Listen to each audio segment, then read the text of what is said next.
नमस्कार, आप देख रहे हैं आरएनआई न्यूज। मैं हूं आपके साथ गुफरान खान। केंद्रीय मंत्री प्रहलाद पटेल ने रायपुर में जनसंख्या नियंत्रण पर कानून लाने की बात कही है। दूसरी ओर लोकसभा और सुप्रीम कोर्ट में केंद्र सरकार कह चुकी है उसका ऐसा कोई कानून लाने का इरादा नहीं है। ऐसे सवाल है कि जनसंख्या नियंत्रण बिल की देश को कितनी जरूरत है। जहां इस तरह के बिल लागू हैं वहां इसका कितना फायदा हुआ है। केंद्र सरकार का इस बिल पर अब तक क्या रुख रहा है, इसके आने से क्या बदलेगा, चलिए इन्हीं सभी मुद्दों पर बात करते हैं।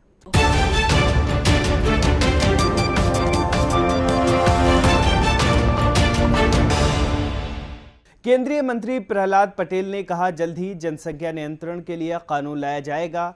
पटेल ने मंगलवार को रायपुर में ये बात कही है।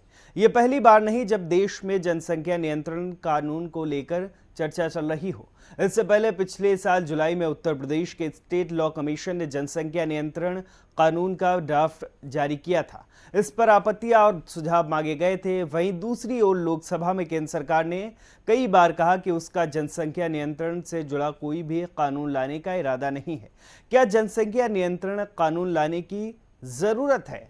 देश के ज्यादातर राज्यों में टोटल फर्टिलिटी रेट यानी TFR 2.1 या उससे कम हो चुका है, जो UN के मुताबिक किसी भी आबादी के रिप्लेसमेंट पॉपुलेशन का स्टैंडर्ड है। यानी हमारे देश की संख्या वृद्धि की दर सही दिशा में जा रही है। उत्तर प्रदेश, बिहार जैसे कुछ ही राज्य हैं जहां TFR 2.1 से ज्यादा है, लेकिन इन राज्यों में भी TFR तेजी से कम हो रहा है। आने वाले 3 से 4 साल में यह भी TFR 2.1 तक पहुंच जाएगा। चीन जहां सबसे पहले जनसंख्या नियंत्रण जैसा कानून लागू हुआ, उससे इसका बहुत नुकसान हुआ। खासतौर पर कन्या भ्रूण हत्या में बहुत इजाफा हुआ। इस कानून से हो रहे नुकसान की वजह से चीन को पहले 1 से 2 या 2 से 3 बच्चों की छूट देनी पड़ी। भारत में भी ऐसा करने से कन्या भ्रूण हत्या जैसे मामले बढ़ सकते हैं। भारत में ओडिशा जैसे राज्य जहां इस तरह का कानून करीब 28 साल से लागू है, वहां अनुसूचित जाति और अनुसूचित जनजाति को इससे नुकसान हुआ है। ये लोग राज्य की पंचायत राज व्यवस्था की चुनाव प्रक्रिया से दूर हो गए। वहीं जिन राज्यों में ये पॉलिसी लागू की गई, वहां इसके असर को लेकर कभी कोई रिपोर्ट नहीं जारी की गई है। लोकसभा में केंद्र सरकार कई बार जनसंख्या नियंत्रण से जुड़ा कोई भी कानून लाने से इनकार कर चुकी है। संविधान केंद्र और राज्य दोनों को जनसंख्या नियंत्रण और परिवार नियोजन के लिए कानून बनाने की छूट देता है। हालांकि देश में जनसंख्या नियंत्रण से संबंधित कोई राष्ट्रीय नीति नहीं है। जनसंख्या नियंत्रण के लिए राष्ट्रीय नीति बनाने को लेकर समय समय पर याचिकाएं लगती रही हैं।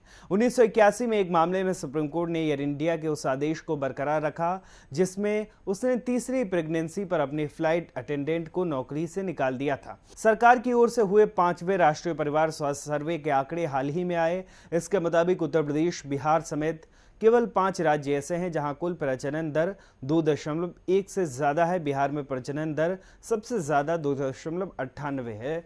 दूसरे नंबर पर मेघालय में 2.91 की TFR है। तीसरे नंबर पर उत्तर प्रदेश है जहां TFR 2.35 है। किसी देश की मौजूदा आबादी को बनाए रखने के लिए प्रतिस्थापना की दर 2.1 होनी चाहिए, यानी आबादी बढ़ने की रफ्तार उसके प्रतिस्थापन स्तर से भी कम हो गई है। 1992-93 में मुस्लिम महिलाओं में TFR 4.41 था, जो नए सर्वे में घटकर 2.36 रह गया है।